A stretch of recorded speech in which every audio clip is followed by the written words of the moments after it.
राष्ट्र सर्वप्रथम की बात ललित सुमन के साथ कार्यक्रम में आप सभी राष्ट्रवासियों का हार्दिक स्वागत है। राष्ट्र सर्वप्रथम की बात में हम आज बात करेंगे दिल्ली में लगातार बढ़ते प्रदूषण के संदर्भ में। प्रतिवर्ष प्रदूषण जानलेवा स्थिति में जब पहुंच जाता है तब सरकार जागती है, बैठकें होती है और कमेटियां गठित की जाती है। फिर एक अधिकारी को जिम्मेवारी सौंप दी जाती है और यह समझा जाता है कि प्रदूषण पर नियंत्रण हो जाएगा। प्रदूषण क्यों फैल रही है, इसकी वजह जानने की जगह सिर्फ लीपापोती की स्थिति हमेशा से देखी गई है। जब से आम आदमी पार्टी की सरकार दिल्ली में बनी है, प्रदूषण के मुद्दे पर वह एक प्रकार से विफल ही रही है। सरकार हमेशा दावा करती रही है कि वे जगह जगह जहां प्रदूषण की मात्रा अधिक है वह वहां व्यवस्था कर रही है और वहां प्रदूषण को खत्म करने के लिए मशीनें लगाई जा रही है। लेकिन यह सिलसिला एक वर्ष का नहीं है, यह सिलसिला प्रत्येक वर्ष दिल्ली वालों को देखना पड़ रहा है, भुगतना पड़ रहा है। कभी पराली का मुद्दा उठता है, पंजाब और हरियाणा के किसानों पर आरोप लगाया जाता है कि वहाँ पराली जलाने के कारण दिल्ली को प्रदूषण की मार झेलनी पड़ती है। अब पंजाब में भी आम आदमी पार्टी की सरकार है, हरियाणा में भारतीय जनता पार्टी की सरकार है और केंद्र में भी भारतीय जनता पार्टी की सरकार है।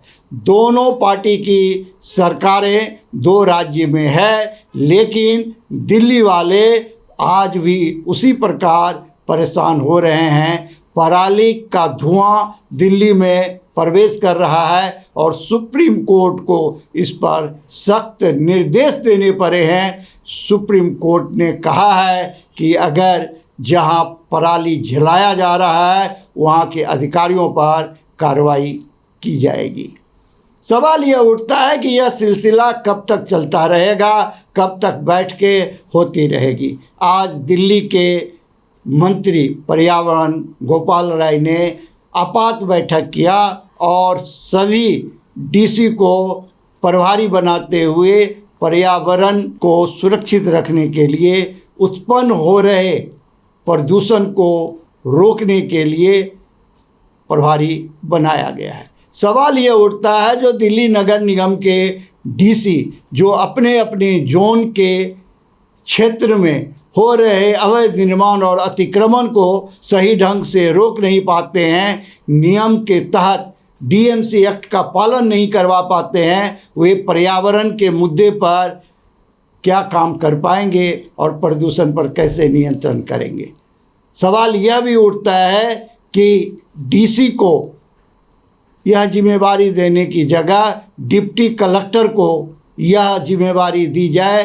प्रत्येक जिला के डिप्टी कलेक्टर और एसडीएम को यह जिम्मेवारी सौंपी जाए कि वह अपने अपने क्षेत्र में प्रदूषण को रोकने के लिए कमेटी बनाएं और कमेटी बनाकर उस पर गंभीरता से कार्रवाई करें और जिस एसडीएम और डीएम के क्षेत्र में प्रदूषण पाया जाए उनके खिलाफ सरकार सख्त से सख्त कदम उठाए ताकि उन्हें भी यह भय रहे कि अगर वे अपने कर्तव्य का निर्वहन सही ढंग से नहीं करेंगे तो उनके खिलाफ सख्त से सख्त कार्रवाई हो सकती है। दिल्ली के उपराज्यपाल को इस संदर्भ में गंभीरता से सोचने की आवश्यकता है और उस पर सख्त कदम उठाने की आवश्यकता महसूस कर रहे हैं दिल्ली वाले। दिल्ली वाले परेशान हैं। दिल्ली वाले यूं ही बरसों बरस से परेशान हो रहे हैं। कभी पानी की समस्या, कभी गंदगी की समस्या, कभी सड़कों की समस्या, मतलब समस्याओं का दूसरा नाम दिल्ली बनकर रह गया है। इसीलिए हम दिल्ली के उपराज्यपाल से आग्रह करेंगे कि वे इन तमाम मसलों पर ध्यान देते हुए गंभीरता से इन समस्याओं का समाधान कराएं, ताकि दिल्ली वाले अब जो आने वाला दीपावली है उसमें कम से कम शांतिपूर्वक अपना त्यौहार मना सकें। अब हम बात करते हैं दिल्ली के उपराज्यपाल द्वारा बड़े पैमाने पर IAS अधिकारियों का तबादला किया गया है। चर्चा यह हो रही है कि आगामी विधानसभा चुनाव की तैयारी एक प्रकार से शुरू हो गई है और रिपोर्ट कार्ड के आधार पर दिल्ली के उपराज्यपाल IAS अधिकारियों का तबादला कर रहे हैं। दिल्ली के जल बोर्ड के CEO को भी बदल दिया गया है और सतर्कता विभाग की जिम्मेवारी भी एक नए IAS अधिकारी को सौंप दिया गया है। राज्य सर्वप्रथम की बात में हम बात करेंगे जो दिल्ली भारत की राजधानी है। महानगर दिल्ली आज सभी क्षेत्रों में उपेक्षित नज़र आ रहा है। आप किसी भी सड़क से गुजर जाए, किसी भी इलाके में आप जाएं, वहाँ आपको गंदगी का भरमार मिलेगा।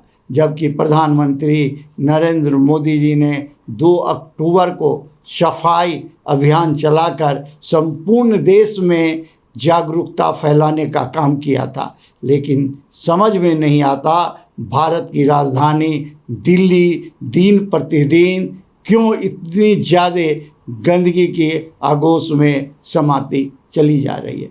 PWD की सड़कों के दोनों किनारे या बीच में जो भी रेलिंग लगी हुई है वहाँ गंदगी की भरमार इस कदर है जो आप देख करके दंग रह जाएंगे। हम बात कर रहे हैं मोती नगर विधानसभा क्षेत्र के मानसरोवर गार्डन 80 फुटा रोड जो कि PWD की सड़क है। उस सड़क से आप गुजरे, आप देखेंगे कि दोनों सड़क के बीच में जो है एक रेलिंग लगी हुई है, वहाँ पौधे लगे हुए हैं, लेकिन गंदगी की भरमार है। सभी अपने अपने घरों से ऐसे लगता जैसे कूड़े निकाल कर वहीं डाल देते हैं, जबकि नगर निगम द्वारा प्रत्येक दिन एक वाहन कूड़ा उठाने के लिए भेजा जाता है क्षेत्र में, लेकिन गंदगी सड़क पर आपको नज़र आएगी।